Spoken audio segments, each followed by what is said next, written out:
कल पीएम मोदी दिल्ली वालों को सौगात देंगे, कई विकास परियोजनाओं की आधारशिला रखेंगे, 1645 योग्य वालों को उनके घर की चाबियां सौंपेंगे।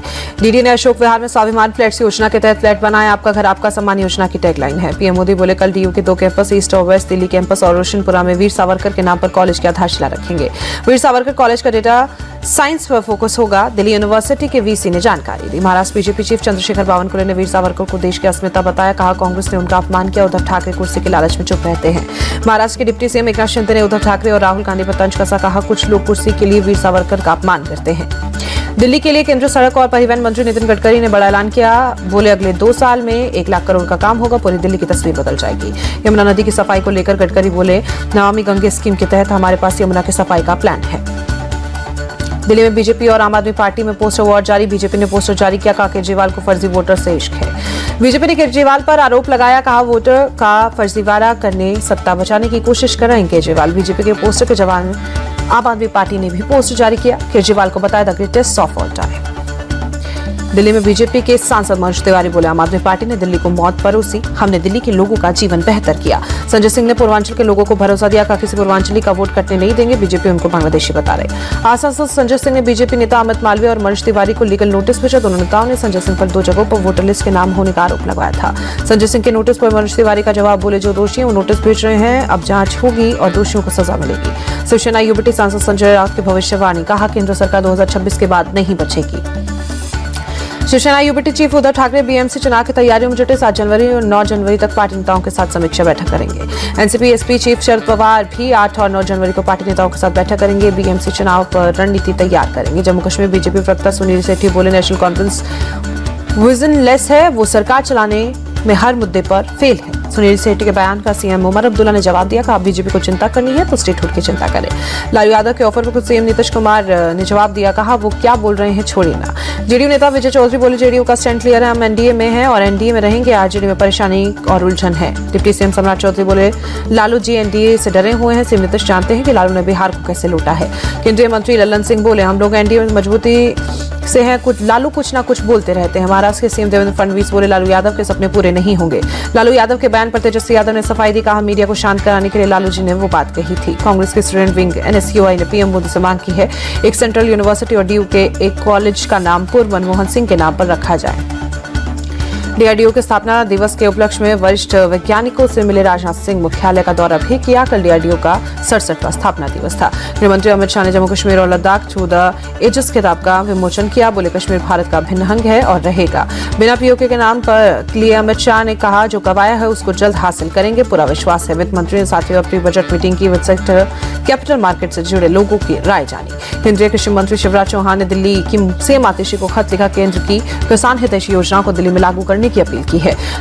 शिवराज सिंह चौहान बोले आज सरकार ने किसानों के हित में कभी उचित निर्णय नहीं लिया, केंद्र की योजना लागू नहीं करने से किसानों को नुकसान हो रहा है। शिवराज चौहान की चिट्ठी पर सीएम आतिशी ने जवाब दिया, कहा किसानों के बारे में बीजेपी का बात करना वैसा ही है जैसे दाऊद हिंसा पर प्रवचन दे रहे हैं। आतिशी बोली बीजेपी के समय जितना बुरा हाल किसानों का उतना कभी नहीं हुआ, पंजाब के किसान अनशन पर बैठे, पीएम उनसे बात करे। शिवराज चौहान को केजरीवाल ने जवाब दिया, कि पंजाब में किसान धरने पर बैठे हैं, बीजेपी सरकार उनसे बात कर, बीजेपी को इतना अहंकार क्यों। रोजगार को लेकर बोले केंद्रीय मंत्री मनसुख मांडविया, यूपीए ने 10 साल में 2.9 करोड़ नौकरियां दी, एनडीए सरकार ने 10 साल में 17.5 करोड़ से ज्यादा नौकरियां दी।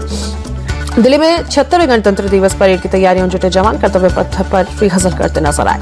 केरल के नए राज्यपाल राजेंद्र विश्वनाथ आर्लेकर ने पद की शपथ ली, हाईकोर्ट के चीफ जस्टिस ने शपथ दिलाई। बिहार के राज्यपाल आरिफ मोहम्मद खान को पटना हाईकोर्ट के चीफ जस्टिस ने शपथ दिलाई। राजभवन में शपथ ग्रहण समारोह हुआ। शपथ ग्रहण के बाद राज्यपाल आरिफ मोहम्मद खान बोले बिहार के लोगों में जबरदस्त क्षमता है, वो पूरे देश की व्यवस्था चला रहे हैं। तेजस्वी यादव बोले उम्मीद है गवर्नर आरिफ मोहम्मद खान सबको साथ लेकर चलेंगे और संविधान की रक्षा करेंगे। किसान नेता जगजीत डल्लेवाल को लेकर सुप्रीम कोर्ट में सुनवाई, कोर्ट ने पंजाब सरकार से अपने आदेश की अनुपालन रिपोर्ट मांगी। सुप्रीम कोर्ट ने यूपी सरकार को आदेश दिया मुख्तार अंसारी की मेडिकल रिपोर्ट, मजिस्ट्रेट रिपोर्ट और न्यायिक जांच की रिपोर्ट 2 हफ्ते में उनके बेटे उमर अंसारी को सौंपे। लखनऊ के एनआईए कोर्ट ने कासगंज तिरंगा यात्रा में मारे गए एबीवीपी कार्यकर्ताओं चंदन गुप्ता हत्याकांड के 28 आरोपियों को दोषी करार दिया। राजस्थान के चर्चित उत्कर्ष कोचिंग सेंटर के जयपुर, जोधपुर, कोटा और अजमेर ब्रांच पर इनकम टैक्स की रेड। कोचिंग सेंटर में बच्चों की फीस में भारी अनियमितता को लेकर छापे के दौरान सभी बच्चों को बाहर निकाला गया। यूपी के डिप्टी सीएम केशव प्रसाद मौर्य बोले महाकुंभ की तैयारियां लगभग पूरी, सभी से अपील है कि दिव्य भव्य हरितकुंभ को देखने की जरूरत। यूपी के मंत्री जयवीर सिंह की अखिलेश यादव से अपील, महाकुंभ की कमियां निकालना छोड़े, उसकी भूमिका निभाएं। संभल में चंदोसी में प्राचीन बावड़ी की खुदाई का काम रोका गया। एसआई ने कहा बावड़ी के अंदर की दीवारें कमजोर कभी भी गिर सकती हैं। संभल जामा मस्जिद की सर्वे रिपोर्ट चंदोसी कोर्ट में पेश। सुप्रीम कोर्ट के निर्देश के मुताबिक सीलबंद लिफाफे में सर्वे रिपोर्ट दी गई। सर्वे रिपोर्ट में जामा मस्जिद को लेकर बड़ा खुलासा। सूत्रों के मुताबिक सर्वे के दौरान मस्जिद में मंदिर होने का प्रमाण। सर्वे रिपोर्ट में मस्जिद के अंदर 2 वट वृक्ष होने की बात। पुराने कंस्ट्रक्शन को बदलकर नए कंस्ट्रक्शन के भी सबूत मिले। यूपी के बुलंदशहर में अवैध अतिक्रमण हटाया गया। सिकंदराबाद के पुराने जीटी रोड में दुकानों के आगे से अवैध कब्जे को हटाया गया। सीतापुर जिले के सपा महासचिव इकबाल अंसारी की दुकानों को दूसरी बार नगर निगम ने तोड़ा। 11 दिसंबर को अवैध तरीके से बनी दुकान को पहली बार तोड़ा था। जन स्वराज प्रमुख प्रशांत किशोर पटना के गांधी मैदान में आमरण अनशन पर बैठे बीपीएससी छात्रों की परेशानी और शिक्षा व्यवस्था की बदहाली का विरोध कर रहे हैं। गांधी मैदान में प्रशांत किशोर का बड़ा ऐलान। बोले जब तक बीपीएससी की परीक्षा रद्द नहीं होती तब तक अनशन पर रहूंगा। प्रशांत किशोर के प्रदर्शन को पटना जिला प्रशासन ने गैरकानूनी और परंपरा के खिलाफ बताया।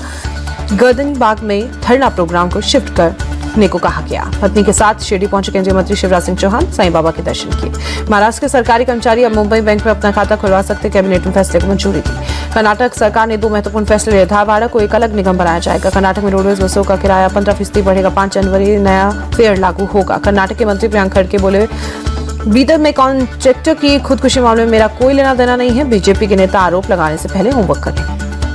दिल्ली के वसंत कुंज इलाके में एक और बांग्लादेशी नागरिक पकड़ा गया। फर्जी दस्तावेज भी बरामद हुए। बंगाल की सीएम ममता बनर्जी ने बीएसएफ पर आरोप लगाया। कहा बीएसएफ की मिली भगत से बांग्लादेशी घुसपैठ कर रहे हैं। सीएम ममता बोली बीएसएफ की जवान महिलाओं पर अत्याचार कर रहे हैं। महिलाओं को इसका विरोध करना चाहिए। सीएम ममता के आरोपों पर केंद्रीय मंत्री सुकांता मजूमदार ने पलटवार किया। कहा हम सभी जानते हैं बंगाल में घुसपैठ करने वाले आतंकी ममता बनर्जी वोट बैंक है। जयपुर के विश्वकर्मा इलाके में एक पंखे गोदाम में आग लगी। लाखों का सामान जलकर खाक। राजस्थान के दौसा में बाघ को पकड़ने की कोशिशें जारी। नई लोकेशन करणपुरा में मिली भाग 3 पर हमला कर चुका है। महाराष्ट्र के जलगांव के पलाथी गांव में कर्फ्यू जारी। सड़कों पर सन्नाटा पस रहा है। 31 दिसंबर को 2 गुटों में हिंसक झड़प हुई थी। नागपुर में चलती ट्रेन में 4 बदमाशों ने एक युवक को पीट कर मौत के घाट उतारा। रेलवे पुलिस ने सभी आरोपियों को पकड़ लिया। 31 दिसंबर की रात मेयर रोड पर पार्टी के दौरान लाउड म्यूजिक को लेकर मारपीट हुई। कश्मीरा पुलिस ने 4 लोगों को गिरफ्तार किया। कर्नाटक के बेलगावी में एक पत्नी ने अपने पति की हत्या कर दी। बेटे से पति के संबंध बनाने से नाराज थी। बेलगावी के चिक्कोड़ी में घटप्रभा नदी में कार गिरी। एक बिजनेसमैन की मौत हुई। पुलिस को बिजनेस में लॉस की वजह से खुदकुशी का आशंका। गुना में भद्रवाह में एक होटल में 3 दोस्तों का शव मिला। तीनों की पहचान मुकेश, आशुतोष और सनी के रूप में। दिन में कोहरे के चलते इंडिगो ने यात्रियों को सलाह दी। कहा कोहरे से उड़ानें प्रभावित हो रही। अपनी फ्लाइट का स्टेटस चेक करके ही एयरपोर्ट के लिए निकले। हिमाचल में लाहौल स्पीति में जारी बर्फबारी। चारों ओर बर्फ ही बर्फ। हिमाचल प्रदेश और जम्मू कश्मीर को लेकर मौसम विभाग की चेतावनी। भारी बारिश, बर्फबारी और आंधी तूफान की आशंका जताई।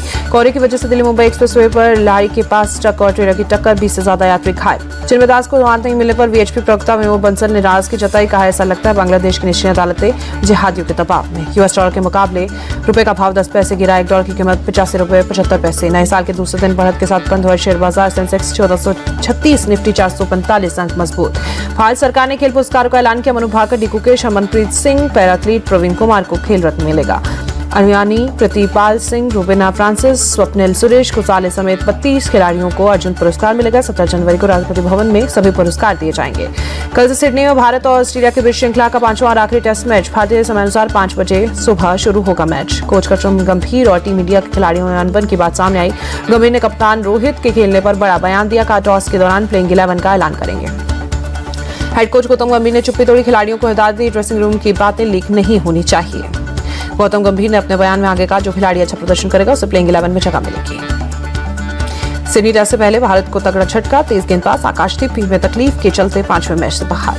श्रीलंका ने न्यूजीलैंड को तीसरे और आखिरी T20 में 7 रन से हराया। न्यूजीलैंड ने श्रृंखला को 2-1 से जीता।